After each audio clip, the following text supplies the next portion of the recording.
Hello viewers, मेरा नाम है डॉक्टर मोहम्मद सुहेब और आप देख रहे हैं टीजेड पिकनिक।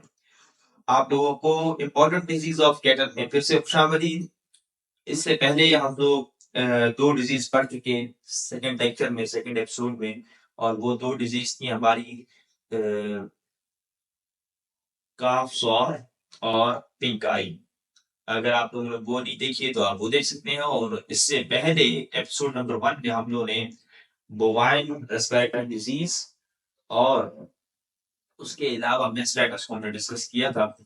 आज हम लोग का जो टॉपिक है वो है बोवाइन वायरल डायरिया।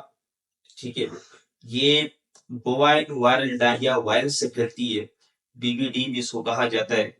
और ये वायरल डिजीज आखिर किस तरीके से फैलती हैं? ये कंजेनिटल डिजीज भी है, यानी कि बर्थ के टाइम पर ही ये पाई जाती है, यानी कि मदर से ये बेबी में ट्रांसफर होती है। ठीक है, और डायरेक्ट कांटेक्ट के जरिए भी ये फैल सकती है और एनवायरनमेंट के जरिए भी ये फैल सकती है। अब देखें, ये एक कंजेनिटल इन्फेक्शन है, तो जाहिर बात है कि बेबी में मसला आएगा। जब फीमेल प्रेग्नेंट होगी तो वो जब पार्चुलेशन करेगी, जब बर्थ देगी फीटस को, तो फिर हो सकता है कि फीटस डेड हो, यानी एबॉर्शन हो जाए। या फिर हो सकता है कि इन्फेक्टेड काफ पैदा हो जाए, यानी कि वो काफ, वो बछड़ा जिसमें कोई ना कोई डिफेक्ट हो। और अगर इसकी क्लिनिकल साइन एंड सिम्टम्स की बात करें तो वायरल डायरिया है, डायरिया कॉज कर रहा है, तो जाहिर बात है डायरिया होगा, फीवर होगा, वेट लॉस होगा, क्योंकि डायरिया के केस में बंदा कमजोर हो जाता है या जानवर कमजोर हो जाता है। और इवन के डेथ भी हो जाती है सीवियर केसेस में ड्यू टू डिहाइड्रेशन। वो डायरिया जब भी होता है तो वो एक्सेसिव वाटर लॉस कर देता है, जिसकी वजह से, डिहाइड्रेशन की वजह से एनिमल शॉक में चला जाता है और उसको फिर उसकी डेथ हो जाती है। अच्छा, इसमें ये है कि ये वायरस, कुछ काफ जो है, जो बछड़े हैं, वो लाइफ टाइम तक इस वायरस को अपने अंदर रखते हैं। और लाइफ टाइम तक वायरस इनके अंदर मौजूद होता है और फिर ये नेक्स्ट जनरेशन में भी इसी वायरस को ट्रांसमिट कर देता है। और इसकी कोई खास ट्रीटमेंट नहीं है, क्योंकि वायरस है, वायरस की कोई खास ट्रीटमेंट नहीं होती है। आपने जो पॉजिटिव वो होंगे, केसेस होंगे काफ के, आपने उनको कल कर देना है, यानी कि आपने उनको ज़िबा कर देना है, खत्म कर देना है।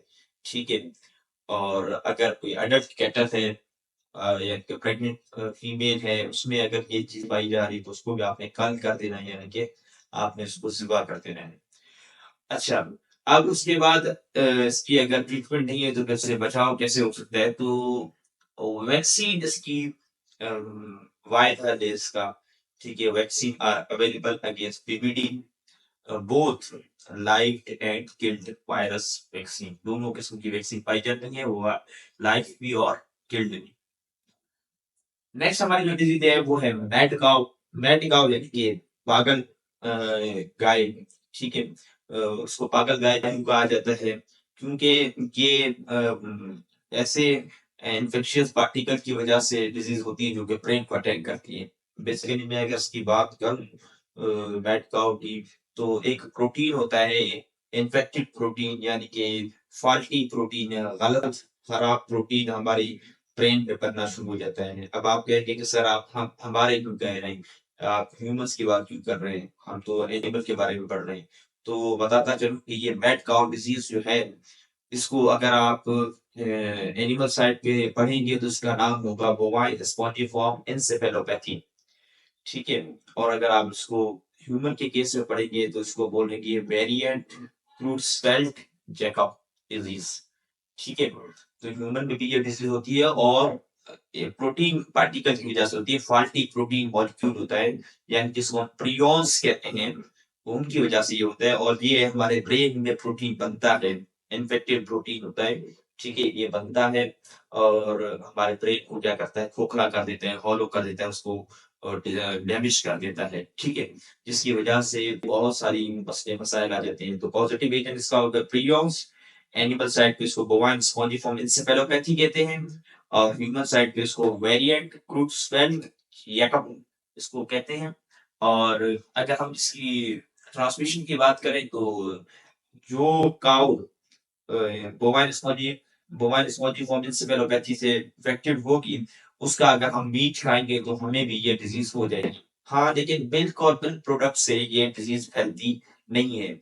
यानी कि मैड काऊ का अगर आप मिल्क पिए या मिल्क प्रोडक्ट्स उसके खाएं तो फिर उससे आपको ये डिजीज नहीं होती, सिर्फ मीट खाने से ये डिजीज होगी।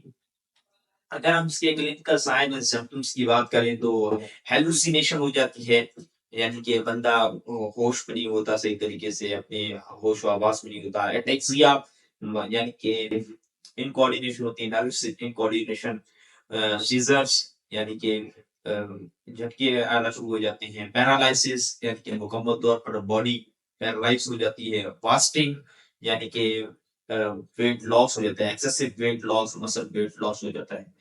और प्रियॉन्स की वजह से है तो इसकी कोई खास ट्रीटमेंट नहीं है। और एक और बात बताता चलूं कि ये बहुत कम पाई जाती है डिजीज, तकरीबन 10 लाख में 1 या 2 बंदे ऐसे होते हैं जिनको ये डिजीज होती है। और अगर आप यूएस की बात करें, यूनाइटेड स्टेट ऑफ अमेरिका, तो वहां पर तकरीबन 300 साढ़े 300 केसेस हर साल आते हैं इस चीज के। तो ये इतनी ज्यादा फैली हुई डिजीज नहीं है, बहुत कम होती है, लेकिन एनिमल्स में ये हो जाती है।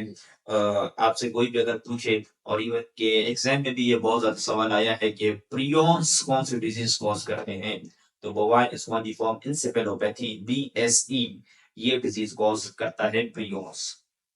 तो नेक्स्ट हम लोग पढ़ेंगे अगली वीडियो में, नेक्स्ट एपिसोड में हम लोग फुट रॉट पढ़ेंगे और फुट एंड माउथ डिजीज पढ़ेंगे।